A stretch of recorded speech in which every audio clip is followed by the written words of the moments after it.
নমস্কার, কেমন আছেন আপনারা সবাই? আশা করছি আপনারা সবাই খুব ভালো আছেন। আমিও খুব ভালো আছি।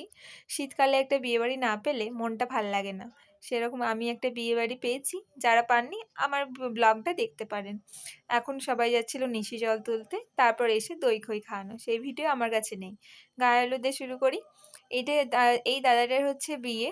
তো আমি গিয়ে দেখি গায়ে হলুদ শুরু হয়ে গেছে, শেষ হওয়ার পর্যায়ে। এখানে আমাদের দুর্গাতলার এখানে গায়ে হলুদ হচ্ছিল।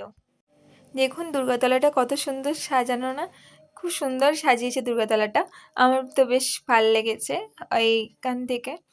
আর এখানে এখন গায়ে হলুদের পর ফটো-টটো তোলা হচ্ছে। যেটা আমি ছিলাম না। ওটা ওরা ছিল। এখানেও আমি নেই। এইখানে আমি। কারণ আমার উঠতে নেই সেইজন্য। আ তো এখান থেকে কিছুই ভিডিও করে আপনাদের দিলাম। এটা বাইরে থেকে।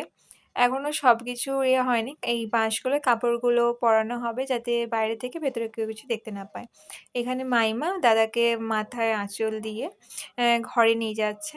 তারপর আমরা একটু বসেছিলাম। বসে থাকতে দেখলাম খিদে পেয়ে যাচ্ছি। তো আমি আর রাধাই এখানে বসেছিলাম। একটু দেখলাম প্রচণ্ড একটু পেটটা গুড়গুড় করে উঠল। তো সেইজন্য আমরা তাড়াতাড়ি খেতে চলে গেলাম। এখানে লুচি আর ঘুগনি ছিল আর বোঁদে ছিল। টাটা এখন।